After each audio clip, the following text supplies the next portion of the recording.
Hallelujah. Okay, so what starts tomorrow evening? Sukkot. Yay! When Yah commands us to go camping once a week every year. And I talked about it a little bit a couple weeks ago, and you may remember that I said one of the reasons that I think we do Sukkot is so that we can get ready for the second Exodus. And so that's what we're going to look at today a little bit, amongst other things, is the second Exodus. And we're going to start out, not there, in Jeremiah chapter 3. You said 3? Jeremiah chapter 3.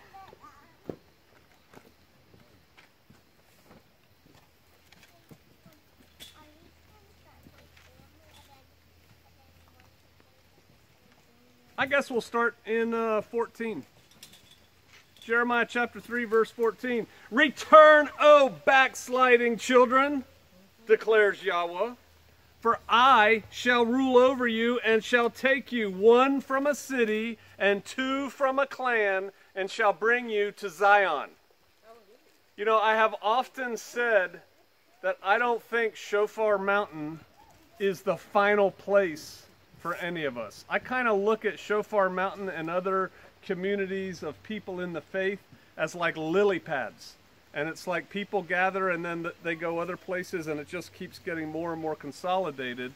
And right here in this group, there are people who are brought in onesies and twosies from outside of your own clan or outside of your own family. I mean, those stories make me sad when I hear how people have had splits in their family once they came to the way. But it happens. Verse 15, and I shall give you shepherds according to my heart, or pastors, or ra'ah, and they shall feed you with knowledge and understanding. And it shall be, when you have increased and shall be fruitful in the land in those days, declares Yahweh, they note that they no longer say the Ark of the Covenant of Yahweh. Now, we just spent a lot of time talking about the Ark during Atonement, about how the high priest would go in there behind the veil and see the Ark. It's kind of important. How many people here have seen Indiana Jones and the Lost Ark or whatever that was? I mean, everybody's seen that, right? It's a cool story, and everybody knows the Ark's cool, to put it mildly. But there's a time coming when something so much cooler is going to happen that people aren't even going to talk about that anymore. That they no longer say the Ark of the Covenant of Yahweh. Neither shall they come to heart, nor would they remember it, nor would they visit it, nor would it be made again. At that time, Jerusalem, shall be called the throne of Yahweh, and all the nations shall be gathered to it, to the name of Yahweh, to Jerusalem, and no longer walk after the stubbornness of their evil heart. Has that time come yet? It has not, so this is future time.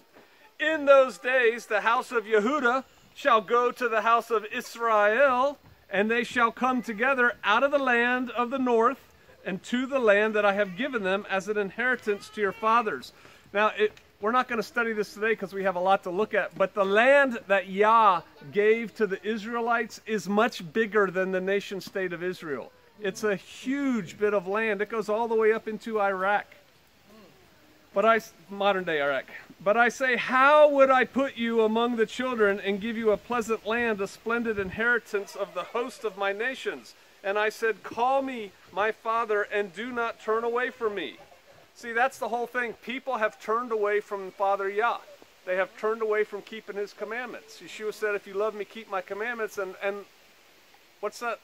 Like sheep, we've all gone astray. Isn't that a song we sing too? People have gone astray, but people are starting to come back.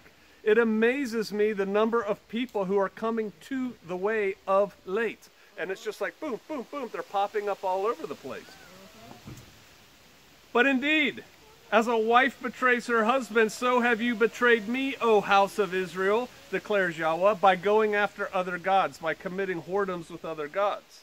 A voice was heard on the bare heights, weeping supplications of the children of Israel, because they have perverted their way. They have forgotten Yahweh, their Elohim. We've forgotten him, and we do things like celebrate Easter and Christmas. and we don't observe the feasts of Yah that he tells us to observe. Return, O backsliding children, I shall make your backsliding cease. See, we have come to you, for you are Yahweh our Elohim. Look ahead to verse 16, or chapter 16. In Jeremiah. Verse 14. Therefore, see, the days are coming, declares Yahweh, when it is no longer said, Yahweh lives, who brought up the children out of Israel from the land of Mitzrayim, Egypt. But Yahweh lives, who brought up the children of Israel from the land of the north and from all the lands where he had driven them. For I shall bring them back into the land I gave their fathers. There's a time coming when no one is going to think that movie with Chuck Heston, The 10 Commandments, is cool. No one's going to talk about how he brought 600,000 men plus women and children from Israel and took them and had Moses lead them to the promised land. That's going to be small potatoes compared to what's coming. Now think about this. When the Israelites went on that first Exodus, how many years did it take them? 40-ish, right? It took them many, many years, decades of this journey. Do you think that it's possible that this next journey could take a chunk of time? I don't think it's necessarily true that Yah is going to say, Brother Miles, Sister Ashley, stand by, hold your hands, ready? Pew! And now you're in Israel. I think it's quite possible that we're going to have to make our way there. Matter of fact, I know we are, because we're going to get to another verse talking about going across the rivers dry shod. We're going to have to walk. That means we're probably going to have to sleep outside. Which means things like Sukkot, when we practice camping as a family and just taking care of little things, is really good practice for that when it comes up. Look in chapter 23 of Jeremiah. I guess verse 1. Woe to the shepherds destroying and scattering the sheep of my pasture, declares Yahweh. Do you know, when I came to the way, when the Holy Spirit led me to the way, and I was a pastor of a very successful church called Round Prairie, we were growing, the congregation used to throw this verse at me because they said I was scattering the sheep of the congregation by introducing the fact that we need to observe and keep Torah. I say woe unto those pastors. Therefore, thus saith Yahweh Elohim of Israel against the shepherds who feed my people, you have scattered my flock, driven them away, and have not tended them. See, I am punishing you for the evil of your deeds, declareth Yahweh. Therefore I shall gather the remnant of my flock out of all the lands where I have driven them, and shall bring them back to their fold. And they shall bear an increase, and I shall raise up shepherds over them, and they shall feed them. You know, I tell people, I will feed you, but it is entirely up to you whether or not you eat.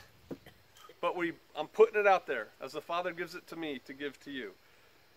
They shall fear no more, nor be discouraged, nor shall they be lacking, declares Yahweh. See, the days are coming, declares Yahweh, when I shall raise for David a branch of righteousness, and a sovereign shall reign and act wisely, and shall do right ruling and righteousness in the earth. That day has not yet happened. That's when our Messiah returns. Sukkot is looking towards the millennial reign of Yeshua when he returns. That's kind of what it also points to.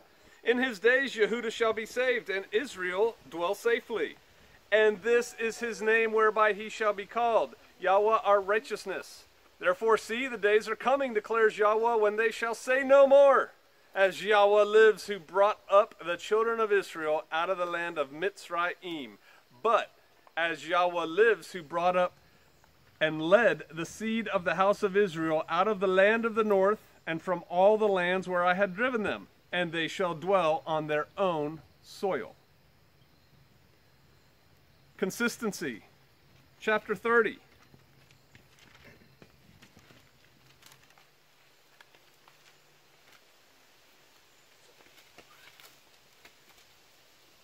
The word that came to Jeremiah, from Yahweh, saying, Thus spoke Yahweh Elohim of Israel, saying, Write in a book for yourself all the words that I have spoken to you. For look, The days are coming, declares Yahweh, when I shall turn back the captivity of my people Israel and Yehudah, declares Yahweh, and I shall bring them back to the land that I gave to their fathers and let them possess it. Do you know there are people today that are saying we need to go to Israel, let's go to Israel now, I want to live in Israel, and I'm telling you now is a horrible time to live in Israel. We're not going there today, but before this happens, before Yah brings his people back to the land that he gave us, he's going to schwack Israel. It's not going to be a good place to be. When he wants us there, he will bring us there. Now, he may not, like I said, lift us up and transport us, beam us over there, Scotty, but he will let us know clearly that it's time to go. And I'm telling you, right now is not the time to go. Chapter 32, verse 37.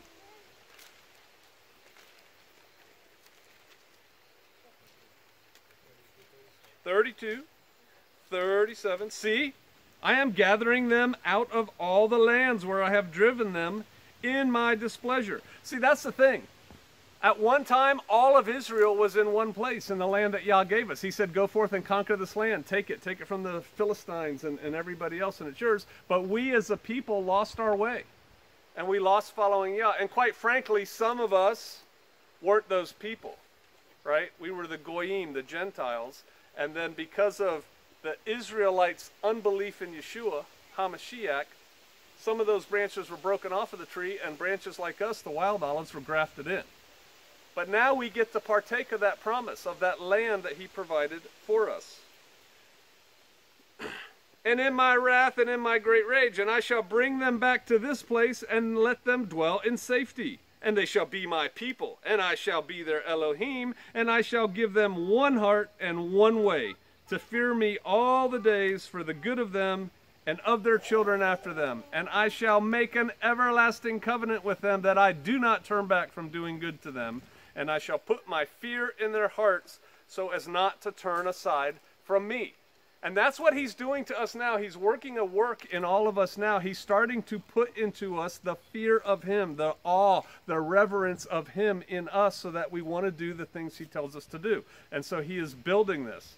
It is not just Jeremiah that wrote these things. Let's go back to Isaiah chapter 11. Isaiah chapter 11.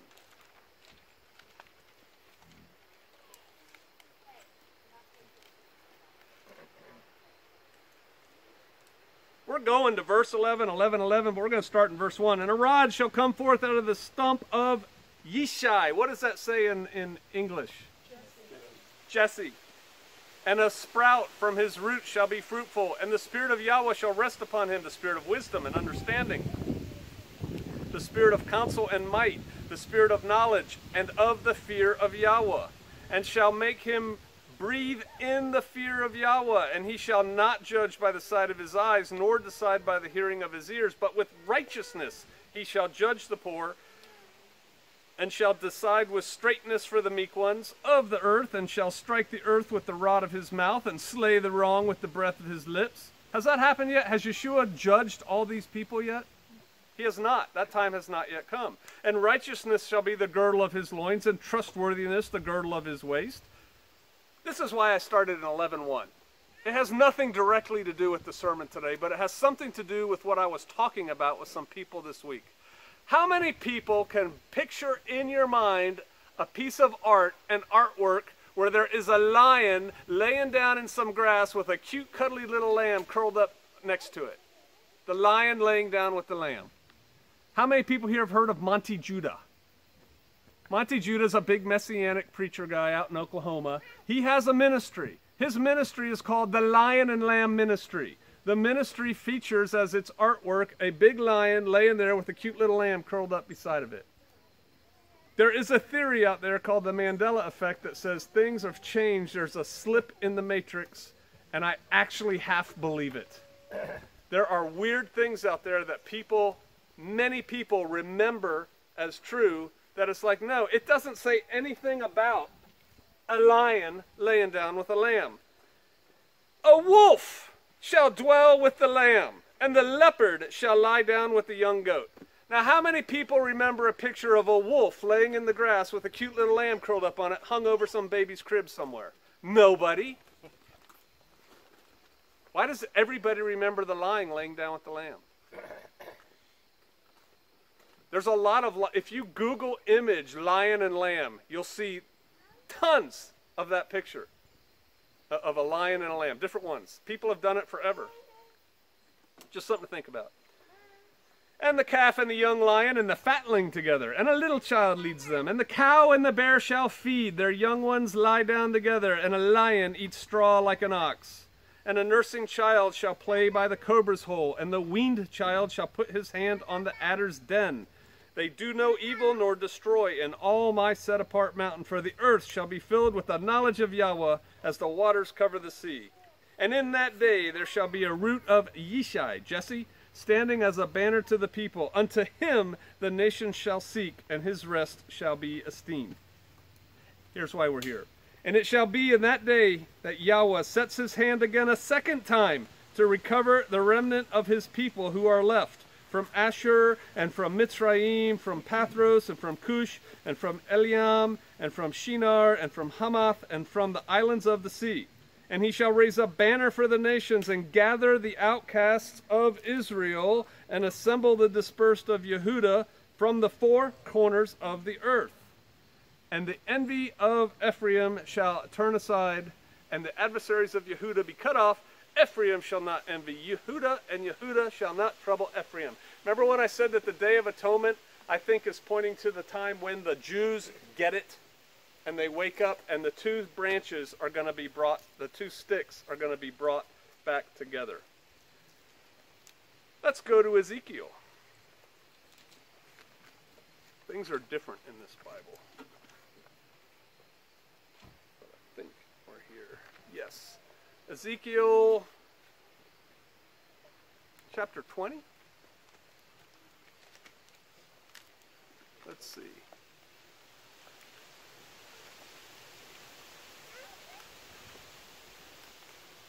Nope, Ezekiel 37. Let's go to Ezekiel chapter 37.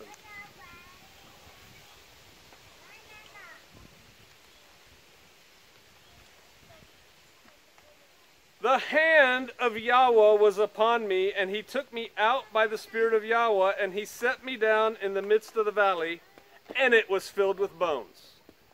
So Ezekiel is having a vision by Yah, similar to the vision Daniel had when he wrote Revelation. And he made me pass among them all around and see, and there were very many on the surface of the valley, and see, they were very dry, the dry bones becoming as flesh. And he said to me, Son of man, would these bones live?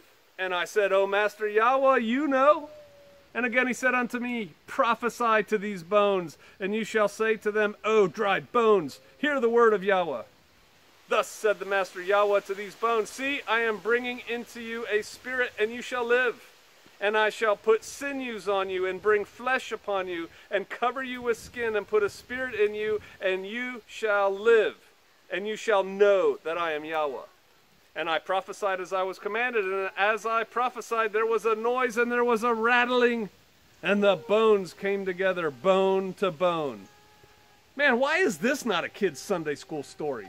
I mean, this would be fun to draw pictures of in color and talk about with little 5-year-olds. And I looked and I saw sinews and flesh came upon them, and skin covered them, but there was no spirit in them. And then he said to me, Prophesy to the Spirit, prophesy, Son of man, and you shall say to the Spirit, Thus said the Master Yahweh, Come from the four winds, O Spirit, and breathe on these killed ones, so that they live. And I prophesied as he commanded me, and the Spirit came into them, and they lived, and they stood upon their feet, a very great army. And he said to me, Son of man, see, these bones are all of the house of Israel. See, they say, our bones are dry, our expectancy has perished, and we ourselves have been cut off. Therefore prophesy, and you shall say to them, Thus said the Master Yahweh, See, O my people, I am opening your burial sites, and shall bring you up from your burial sites, and shall bring you into the land of Israel. And you shall know that I am Yahweh, when I open your burial sites, my people, and bring you up from your burial sites. And I shall put my spirit in you, and you shall live, and I shall settle you in your own land, and you shall know that I, Yahweh, have spoken, and I have done it, declares Yahweh. And the word of Yahweh came unto me, saying, Oh, and you, son of man, take a stick for yourself and write on it, for Yehudah, and for the children of Israel, his companions. Then take another stick and write on it for Joseph, the stick of Ephraim, and for all the house of Israel, his companions. Then bring them together for yourself into one stick, and they shall become one in your hand. And when the children of your people speak to you, saying, Won't you show us what you mean by these? Say to them, Thus said the Master Yahweh, See, I am taking the stick of Joseph, which is in the hand of Ephraim, and the tribes of Israel, his companions. And I shall give them unto him with the stick of Yehudah, and make them one stick, and they shall be one in my hand. And the sticks on which you write shall be in your hands before their eyes. And speak to them, Thus said the Master Yahweh, See, I am taking the children of Israel from among the nations, wherever they have gone, and shall gather them from all around, and I shall bring them into their land. This is going to happen. This is going to be an interesting, kind of weird, in some cases, time frame. And I think it's possible that we could see this. This was not just spoken of by these prophets. Let's go to Deuteronomy chapter 30. Debarim, the second telling. Deuteronomy 30, verse 1. And Moshe went and he spoke these words to them. That's 31, thank you. And it shall be when all these words come upon you, the blessing, because just before this we've heard about the blessings and the curses. Yahweh's unhappy, he uproots them. It says in verse 28 of 29, and Yahweh uprooted them from their land in displeasure and in wrath and in great rage, and he cast them into another land as it is today. Now chapter 30, verse 1. And it shall be when all these words come upon you, the blessing and the curse which I have set before you, and you shall bring them back to your heart among the nations where Yahweh your Elohim drives you. See, at this point, when this is written, Yahweh is putting his people into the promised land. And even as he's putting them into the promised land, he's telling them, you all are going to mess this up. I am going to scatter you all over the place because of it. I'm just telling you, you're saying, oh no, we would never do that, Father. Yeah, you are, and I'm going to scatter you, but don't worry, I'm going to bring you back again at another time. And shall turn back to Yahweh your Elohim and obey his voice according to all that I command you today, with all your heart, with all your being, you and your children. Then Yahweh your Elohim shall turn back your captivity and shall have compassion on you, and he shall turn back and gather you from the peoples where Yahweh your Elohim has scattered you. And so notice that it's like once the people start turning back to him, then he says, okay, now you're worthy. Now I'm going to start gathering you back. And that is exactly what we're doing. Almost everybody here has started turning to him in your lifetime. You weren't always there. Most of you weren't raised believing in the way. If any of you are driven out to the farthest parts under the heavens, from there Yahweh your Elohim does gather you, and from there he does take you. And Yahweh your Elohim shall bring you to the land which your fathers possessed, and you shall possess it. He shall do good to you and increase you more than your fathers. And then it goes on to say he's going to circumcise our heart, and we know that is an ongoing process. Let's go back to Ezekiel.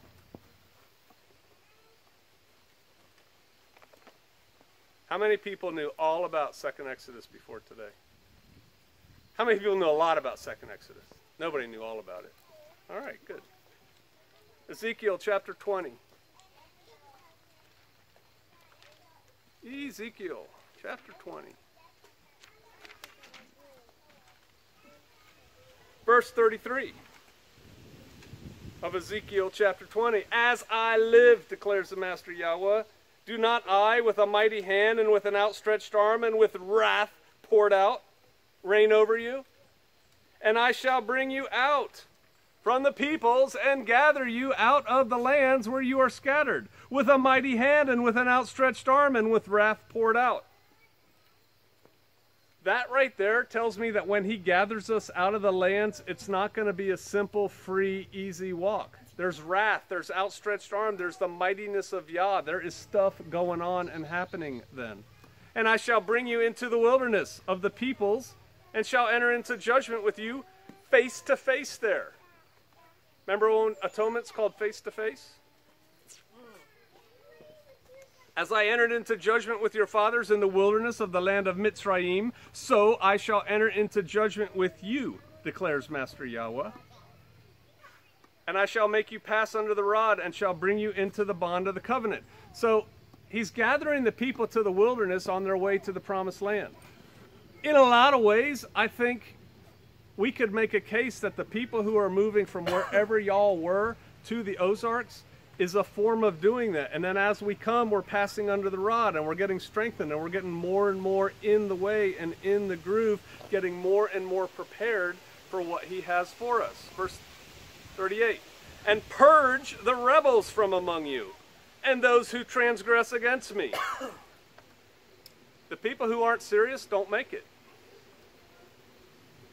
From the land where they sojourn, I bring them out, but they shall not come into the land of Israel, and you shall know that I am Yahweh.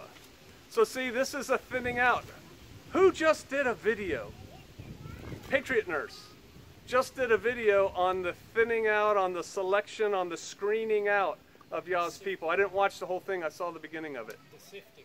The sifting. Thank you. That is the word she used. And I was thinking about the goats and the sheep, but that's slightly later. Right now, what is happening, she's absolutely right. There's a sifting going on right now, and we see it here. We see people coming from all over the country coming to the Ozarks, which again is not the only place, but I know it is a place that Yah is gathering his people.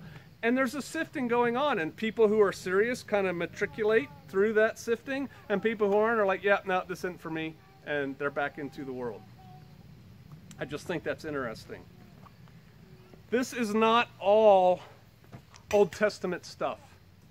See, it's easy to think, oh, that's so Old Testament, but we're a New Testament church, right? I mean, some people, we don't say that, but some people say that, and they'll say, oh, that's for the Jews. That's not for now. That's not for later. Just one example, and it's our last bit of scripture today. Let's go to Luke. That's another Mandela effect thing. Luke, I'm your father. Darth Vader. Do you know he never said that? Lots of people my age who went and saw all those movies remember him saying that. No, he never said it. According to this theory. All right, Luke chapter 13. Verse 23.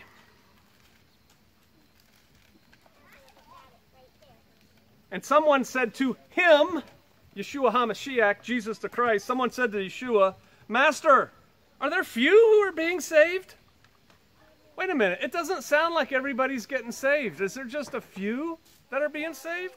And he said to them, hey, strive to enter through the narrow gate, because many, I say to you, shall seek to enter, and shall not be able. Many people, not. This is another one of those things. This is related to what I call the scariest bit of scripture in the Bible. Many people are seeking to enter. I'm telling you, the people who are seeking to enter the straight gate are not Buddhists and Muslims and Hindus. These are people who think they're following Yeshua. The Buddhist isn't going, yeah, I'm trying to go through the narrow gate that Jesus talked about. They're not doing that. They're not seeking to enter into the narrow gate, the straight gate, narrow way. Many shall seek to enter and shall not be able. When once the master of the house, he's still talking, he's given a parable. When once the master of the house has risen up and shut the door, and you begin to stand outside and knock on the door saying, Master, Master, open for us. Check it. They're calling him Master. They're calling Yeshua Master. These are not Satanists. These are not Muslims. These are not atheists or New Agers. They might be New Agers. I think they believe he's an ascended master. But by and large, these are Christians who think they're following Yeshua. And the door shuts in their face and they're shocked. And they're like banging on the door going, Master, Master, stuff's coming. Let me in. And he shall answer and say to you, I do not know you. Where are you from? Then you shall begin to say, we ate in your presence. You taught in our streets. You know us. We're the people that have been hanging on to every word you ever said. They think, they say. But he shall say, I say to you, I do not know you. Where are you from? Depart from me, all you workers of unrighteousness. Get away from me, all you people who don't keep Torah. Righteousness is keeping Torah. Righteousness is right living according to the way Yah tells us, and the way he told us is defined in Torah. Oh, he doesn't mean that I can't eat ham now. He does actually mean that you can't eat ham now. It's that important. He doesn't mean that I can't work on Shabbat. No, he means that you can't work on Shabbat. He means that. Depart from me, all you workers of unrighteousness, and there shall be weeping and gnashing of teeth when you see Abraham and Yitzhak and Jacob and all the prophets in the reign of Elohim, and yourselves thrown outside. You're not making it to the party. There's the gate. You're on the other side. This is harsh. This is not what Sunday Christians are hearing in church. It's a big tent. Everyone's welcome. It is a big tent, but everyone is not welcome. Everyone is invited, though. See, that's the thing. People are like, oh, blah, blah. Somebody just asked me they sent me a mail, and I'll probably do a mini teaching on it. And they said, well, do you advocate Calvinism? Like, do we have free choice or don't we? You do have free choice. And Yah already knows what you've chosen. It's another sermon for another time. Everyone has a choice. He's calling to everyone to follow him. Everyone can be grafted in. Anyone can be grafted in. But people choose not to. And they shall come from the east and the west and from the north and the south and sit down in the reign of Elohim, those who are serious. And see, there are last who shall be first, and there are first who shall be last. We are a pretty modest, simple little body meeting here in the chigger-infested woods of the Ozarks. We aren't going to some highfalutin church, woofers in the wall and light show and lasers and people singing different things and the words that I'm going to speak coming up behind me like this, or I can tandem teach with my wife. Pastor Joe Fox and Sister Kate bring the word of Jesus. Have you ever been to a church like that? Because I have, and it's like horrifying. It's like we're at some slick show, and it's like this cool PowerPoint presentation going back and forth, and they walk around with those little spaghetti mics on. Man, that's not what the Father wants. He's looking for people who want to follow him, who are serious about what they do, and the little will be up and the big will be down when that happens. Because this world right here, the world itself doesn't matter. What matters is what's in your heart and what your relationship is with the Father. There's a time coming when he is literally calling us all home. I'm not talking about to heaven home. I'm talking about home to the land that he has already set aside for his people. And when we go there, I hope I'm here when that happens. I do. I'm getting a little bit white in the beard, but I hope I'm here, and we're going to have to walk. I think we're going to have to walk for great parts of it. We're not all going to get, who makes Escalade? Cadillac? Yeah. We're not all getting Escalades, despite what some people think in the movement. We're going to have to walk. We're going to witness the outstretched arm, the mighty hand of Yah when that happens. Sukkot is a great time. It's a time for us to practice gathering. It's a time for us to practice being in the creation and operating the way he actually designed us to be. So as we enter into it, I hope you all have a wonderful Sukkot. I hope you enjoy it and think about what's coming, because I think it's going to be fascinating, and I'm glad we're us. Let's pray.